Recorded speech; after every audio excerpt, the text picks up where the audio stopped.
I am very happy to be here. Um, you know, my queerness, right? My like queer identity and the way I come to the Dharma, I mentioned that it comes through suffering, but it also has a lot to do with how I came to my identity as a same gender loving, black man in the world. And I am so excited. Hey, Jim, welcome. Welcome. Good to see you. And so having a place like EBMC that is intentionally, for folks who are marginalized and been, for historical reasons, left out of access to these teachings that are so valuable. I just am committed in my whole life to creating better conditions and the cessation of suffering of all beings. And for me, very specifically, it needs to happen in people in our communities. Like, who more than queer folk needs access to the cessation of suffering? Like, not in a competitive way, but my point is, is that like these teachings are really helpful. And so tonight, I want to talk to you about the Dharma and the way in which it is very useful and present in beginnings and endings. Um, you know, I want to start with a question that I ask students all the time, which is, why do you practice? What was your doorway? What is the thing that brought you to the cushion tonight? It's the beginning of the year. Everybody's like on it for our practice, right? Here we go, 2022. So there's that energy that I feel. But what is what's underneath the presenting agenda of your practice? What are you looking for? Will you enlighten in this lifetime? And if not, then like what is the reason that you show up and that you gift yourself this practice?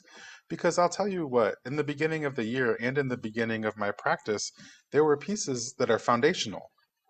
So maybe you've heard the term beginner's mind, right? How do we bring to any content the idea that there's a fresh approach? That even for things that you've studied for a long time, there's utility to trying to change your perspective to give a new way of thinking about something that could be very familiar. I think about the teachings. Sharon Salzberg has been teaching metta practice, in this Dharmic tradition for 40 plus years. The same content. Why? Because there's a way that you can bring a newness by shifting your perspective to it. And this is such a unique and powerful tool. One of the benefits of my practice has been to notice how the more I strengthen my practice, the less likely I am to react and more likely to respond. There's a space that's created that allows you to detach yourself from certain situations enough to notice that something's shifting. So if I'm studying metta with Sharon Salzberger, if I'm studying, any content that feels very familiar, there is a nugget that I can approach it with. I can think about it in a new way. And that's a really useful tool for our practice. The practice of mindfulness and meditation brings us great concentration, focus, right? Being able to move your attention with intention, to notice when you are caught in difficult emotions and be able to hold that at the same simultaneously inviting a new perspective on things. So I think about beginner's mind as a tool that is so useful, especially at the beginning of our practice. I also think there's a lot of observation and awareness that comes at the beginning of the Dharma. One of my favorite talks that I give about the life of the Buddha is the invitation that the Buddha made for let your practice be a lantern unto yourself. I was raised in an Irish Catholic family where there was a lot of prescriptive practices and a lot of faith that called on me to believe in things that I had a hard time digesting. This practice of the Dharma is to share, like, let the experience that you have in your life, let that guide you. You don't listen to what Patrick says because Patrick said that this is part of the Dharma and therefore it's legitimate. You are invited into practices and into beliefs based on your lived experience and allow that to be illuminating. And so I think about the ways in which we offer our awareness and observation that supports our contemplation and concentration. And so bringing awareness to your practice, it is a muscle. The early on days of meditation, for many of us, or full with the hindrances, full of, oh, I would get sleepy. Or at some point the doubt would arise. Am I doing this? I'm not even doing this right. I'm not getting what they're getting. And, so it's an important message to understand that, the muscle you're building of holding your attention, focusing on the body, anchoring in the breath, noticing your feelings, and taking refuge in the Buddha, the Dharma, and the Sangha. These are foundational practices that you never really let go of because they will continue to serve you. And so I want to point to, of the divine abodes, which there are four, I think that there are some I more easily equate with the beginning of a practice or the beginning times. One of them is the metta practice. This is metta, for anybody that's not familiar, is a prayer that you might offer to yourself and to others that really means to align with some well wishes that you offer to somebody. So you offer somebody, and you can use the words that resonate most for you, but I like to use the phrases, may I feel joy, may I feel ease, may I feel strength, may I feel safe, healthy, and protected, and may I be free. Right? It's a prayer that you can create, what resonates most with yourself, but you can offer this. I've been doing it for 11 years. And so I feel like this is something at the beginning that you can start with to put your attention towards. And it really builds well-being, and it builds connection in yourself. So I invite you into that practice. And the other one is compassion. This is a practice that is deep within the Dharma, to notice the suffering of others and the suffering of ourselves, and to meet that suffering with compassion. How can I, even in my difficult times, notice the suffering of others and then connect my own experience to theirs and extend, compassion to others? Sometimes that's even easier to than extending compassion to ourselves, right? The practice of noticing where I'm unkind to myself in my words, in my actions. There are places that I, in the back of my mind, in the quiet places where I question myself, where imposter syndrome sinks in, or I may have done something not aligned with my values. So how can I be compassionate to myself, and again build these muscles towards compassion for others? So I know I'm moving quickly, but I wanted to point to a few practices that are really woven into beginnings, and then also point towards things that are around endings. Buddhism gets connected and sometimes associated with this non-attachment practice, right? One of our early teachings is around impermanence, is that everything will eventually rise and then fall away. I mean, from our bodies to our relationships to everything has an end. And I think Buddhism gets a pretty accurate rap in that there's a core teaching around how we work with non-attachment. What is the practice that we can invite that will allow us to notice, um, you know, that suffering, the third noble truth, the second noble truth, that there's a cause of suffering and that it is attached to our it is like related to our attachment. Our expectations are such a rich and like kind of deep place for us to notice what disappointment we feel. And so many practices in the Dharma around surrender, around release, around acknowledging what is, can prepare us, for endings, right? So if we are aligned with the idea of impermanence and the practice of non-attachment, um, even anatta, which is a practice of non-self, like how do you notice what is part of you and what is not part of you? There's invitations to reflect on, your body as you hold it for this lifetime. This is your body, and that can be challenging for folks, But to understand and practice with non-attachment and non-self, there are ways in which the Dharma prepares us for endings. The divine abodes that I associate more with the endings than beginnings are equanimity. Um, this deep practice of noticing if you can be attached, but not so firm, like with a little bit of buoyness, right? Buoyancy. It's like equanimity is the practice of not allowing yourself to be swayed right into deep emotion, or to be swayed into either too much joy or too much sorrow. The practice again of like bringing attention and grounding yourself so that you are not swayed by the moment, but are held in a deeper connection. Um, and then lastly, the practice of mudita, which is the spontaneous joy. I think that there's a lot of connection between the ending of things and the noticing of joy. In my mind, the ending of things often goes automatically to sadness, to regret. But, when I'm more intentional, when I can be calm and just notice that that feeling of loss and sadness is there, but underneath it, right, what can I pay attention to that's underneath that sadness? There is a joy to endings. There are practices that if you are mindful of the way in which things end and then create space for new beginnings, that there is a practice of joy there.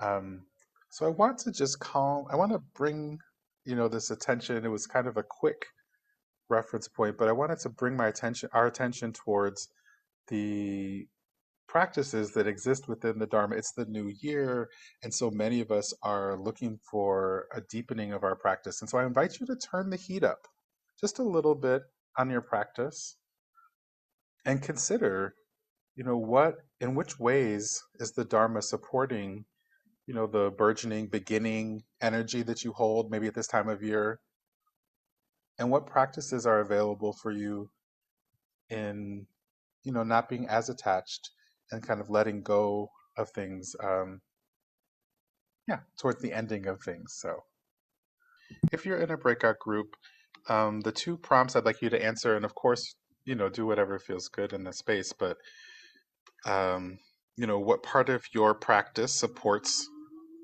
beginnings? What part of your practice supports beginnings? Oh, I misspelled it. That's great. And then the second prompt is, where have endings been difficult?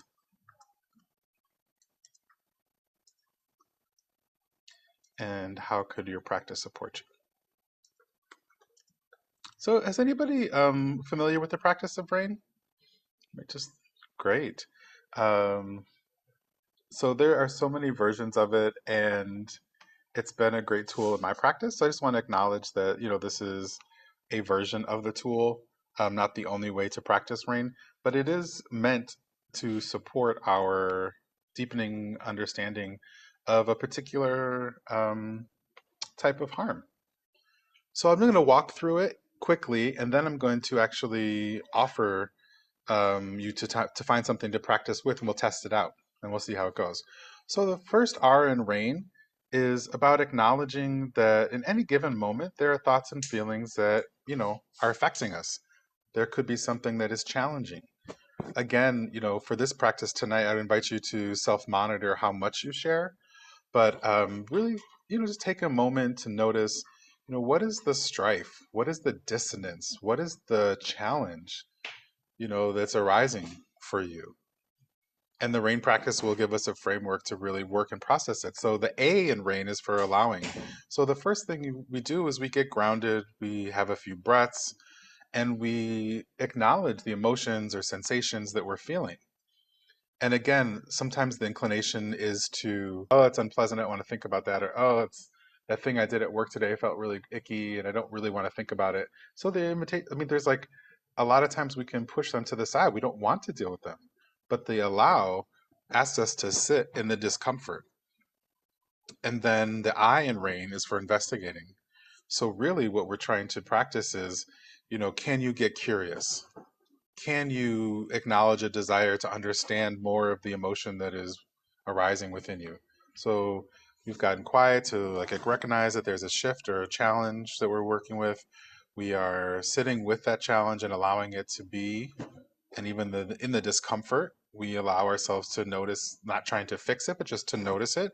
And then we investigate and allow ourselves to be curious. Like, what is underneath that? Oftentimes there's a kind of presenting thing, like, I'm unhappy in my relationship. Well, let's go a little bit below that. Let's go a little deeper. And that investigate allows us to really sit with um, what is arising when we allow ourselves to feel that way. So the first N in rain is for nurture, which again is the invitation to acknowledge that there's some dissonance or some challenge, some discomfort. So you see what exists within you, and you allow yourself to notice, like, what does that suffering need? Is there something that's unmet? Is there a challenge? Is there a way in which you are experiencing this challenge and this suffering that you can offer some soothing? So what we'll do then in that nurture aspect is, could it feel nice to just put a hand on your heart, right? Our somatic experience around like what it's like to bring awareness to our body and then offer a gesture that is meaningful to us. Or is it about hugging ourselves? Oftentimes for me, it is actually saying something out loud like, you are okay. You are fine. You are good enough. And even if it feels silly, right? This offering a gesture to yourself to aid and soothe in the suffering can be so meaningful. So, what's a gesture that, might address some unmet need that you're carrying or that's causing the harm? Is it forgiveness?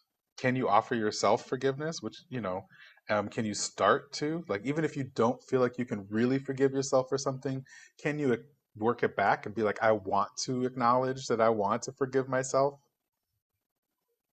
And making even the smallest gesture can really get us rolling towards some larger gestures. So, well, you do that for a while, and then when you've made that gesture and that nurturing of yourself for a while, you go into notice, which is really kind of coming back to the present moment and doing another kind of scan to assess, like, oh, how do I feel any different? Has anything shifted? Am I newly aware of something? Or maybe it's like, oh, I feel like it's just expanded. That suffering has grown, which is information on its own. And so noticing is what you do at the end of the rain practice to see if things have shifted. And if they've shifted in a good way, then you may do it again and offer yourself some more. Or if they're shifting in a worse way, you may try to, you may not want to practice this anymore and find a different way to process. So I'm going to walk us through this practice. Are there any questions before we begin? What I'll do is I will invite I will voice over the pieces of the practice and ask you to do them with me. And then I'll ring the chimes when it's time to go to the next one. So if you find a posture that feels comfortable but still alert, let's have a nice deep breath in and out. Yeah, allow yourself really to settle into your sit bones. Let's have another breath in and out. Just noticing if you can bring some calmness to your mind. And let's just allow yourself to recognize the first R in the rain is for recognizing. Is there content, a topic that is arising? Is there some dissonance or suffering that you would like to work with? So we'll just sit for about a minute or a little less to notice that. Recognize any suffering or dissonance you're experiencing.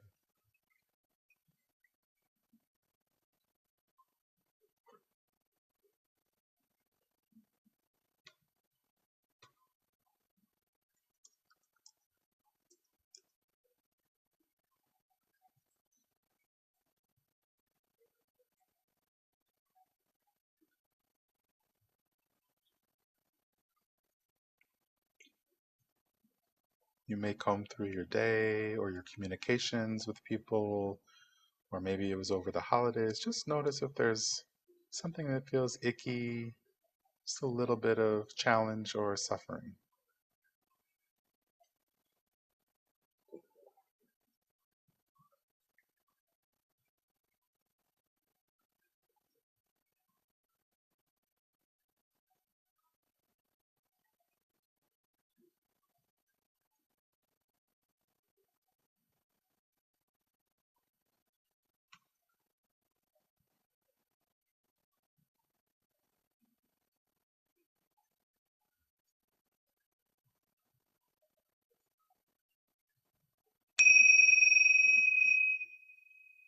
You may have found something to arise.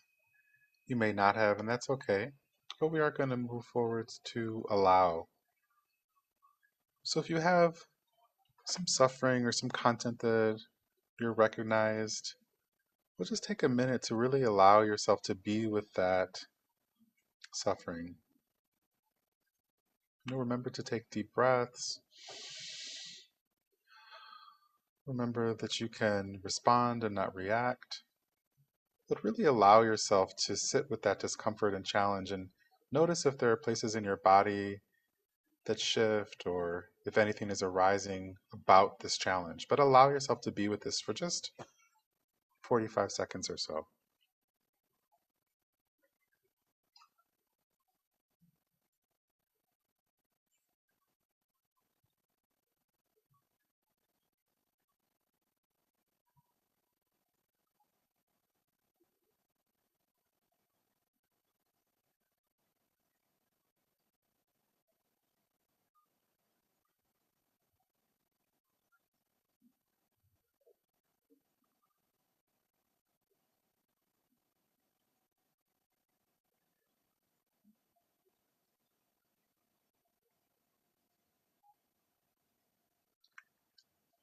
And acknowledging that allowing requires a vulnerability. And if you've allowed that dissent and discomfort to be with you, then we'll move forward to investigate. You spend a minute or so noticing if you can see what's underneath that suffering. What unmet need might be represented? What harm do you need to acknowledge? Just spend a minute investigating and see what arises as you are, after you've allowed the content. Let's just sit and investigate. What is the need here? And let your body speak to you.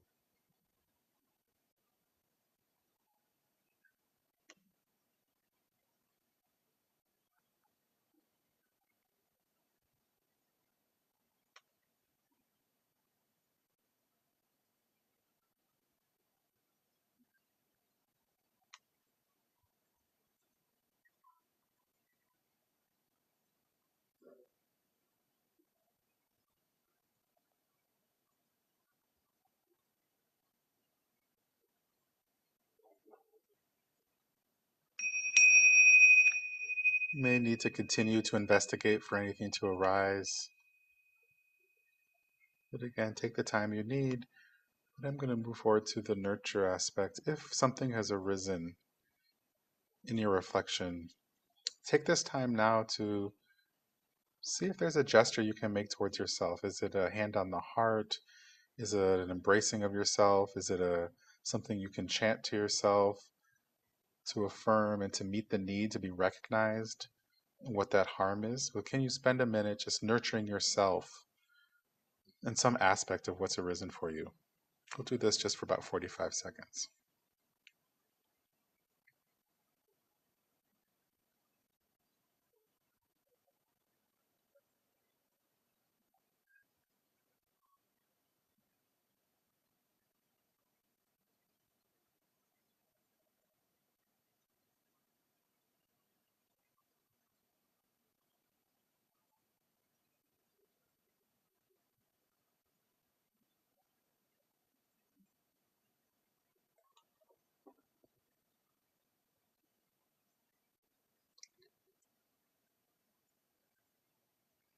And just notice, is that working? Is it not working?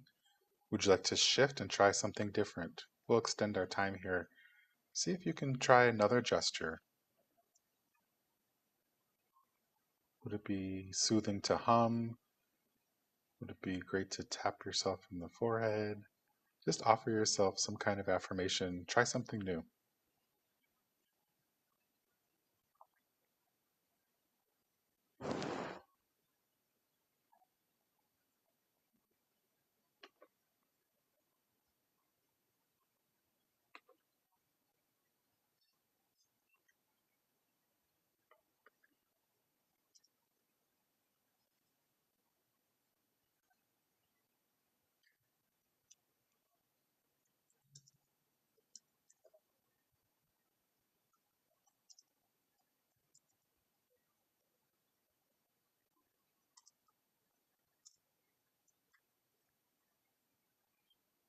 Excellent. And just noticing the next N in rain is for coming back to ourselves,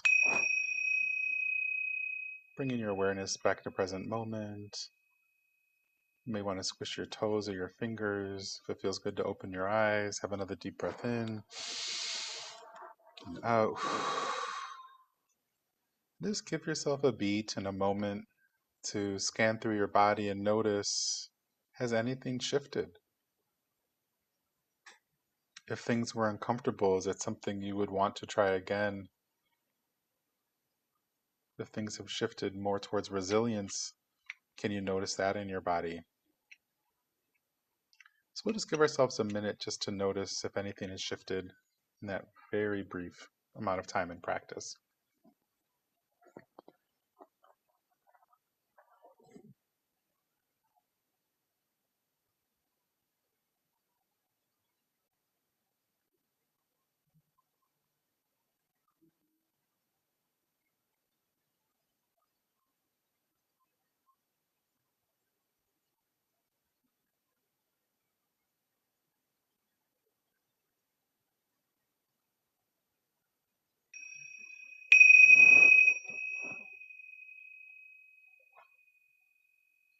Wonderful.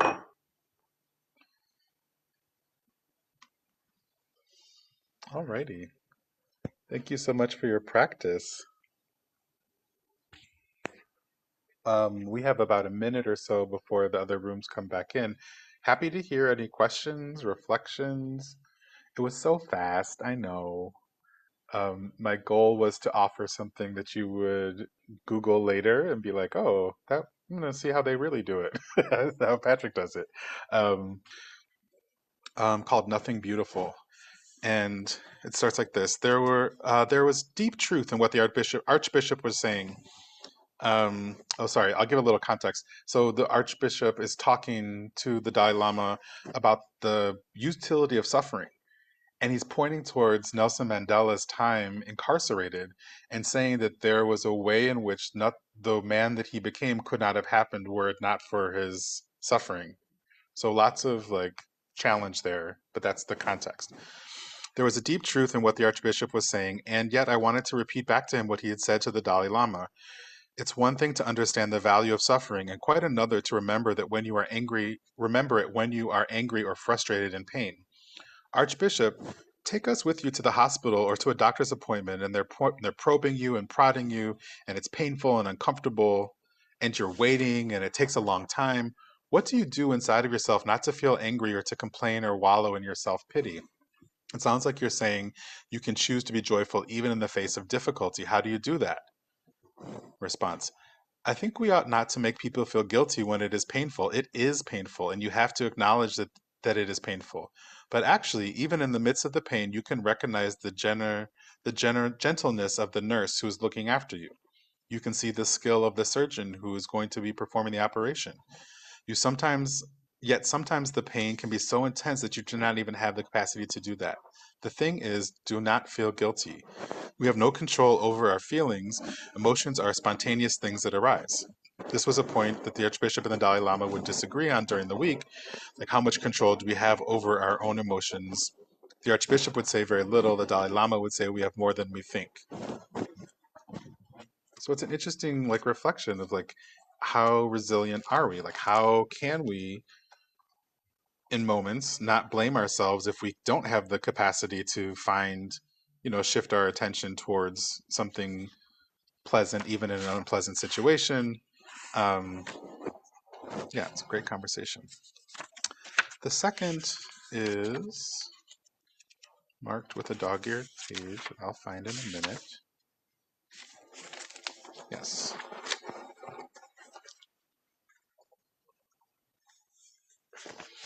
Yes. It's from the chapter that's called Sadness and Grief.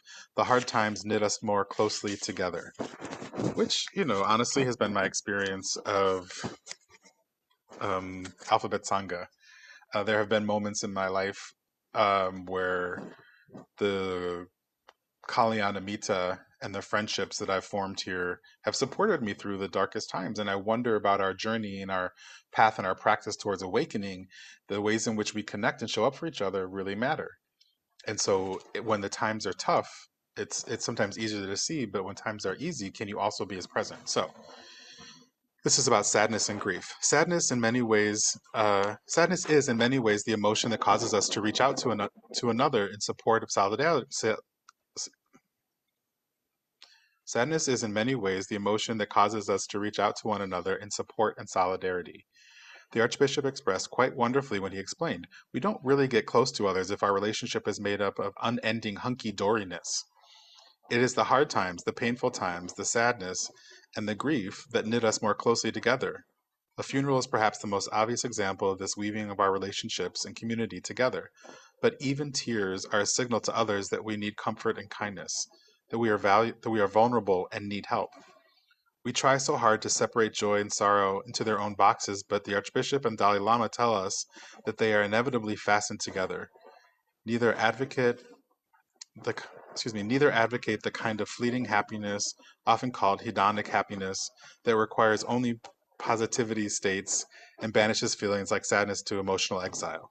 The kind of happiness that they describe is often called eudemic happiness and is characterized by self-understanding, meaning, growth, and acceptance, including life's inevitable suffering, sadness, and grief.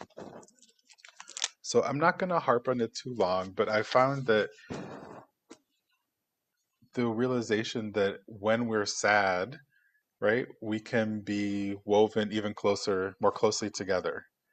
And what is it about our practice that allows us to be present and vulnerable and supports our connection? So I want to move into our closing tonight by just acknowledging that I came with great intention tonight. I hope that something I shared was useful, maybe it catalyzed a thought or a reflection. That was certainly my intention. I also acknowledge that if there was a way in which I offered tonight that caused harm, I want to be accountable to that. If you're able to extend me grace, I ask for your forgiveness for any harm I may have caused that wasn't intentional. I also will be on this call and hang around for a while if you want to talk to me. And also just acknowledging that there are ways in which people participate, and for any harm that was caused to me, I extend my forgiveness. Uh, it is great honor to be connected with folks tonight. And before I dedicate the merit, is there anything that someone might need to share that's just like, I got to say this out loud before we close? I'll create some space here. And comfortable, but also alert. We might take 3 breaths together, breathing in and out.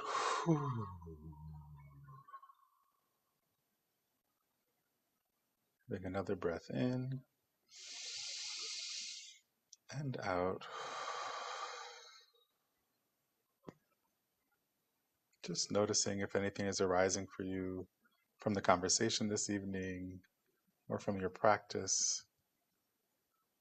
And the invitation is to allow it to be with you.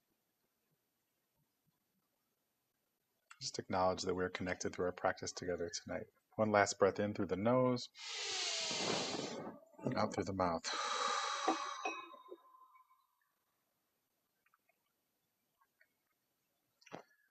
Knowing and understanding the suffering and the harm in the world, it is such a gift to be connected through our practice.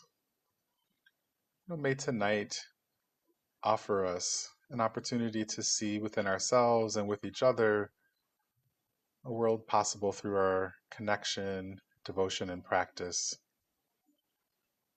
Understanding in the world where there is so much suffering and so much harm, that there is a pathway to less suffering, and we may travel on that path together in Kalyanamita and spiritual friendship.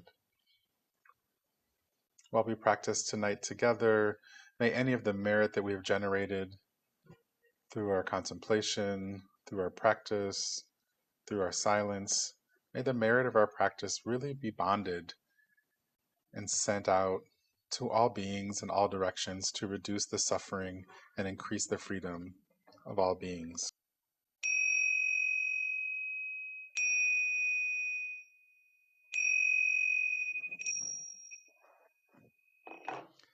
Thank you so much for your practice.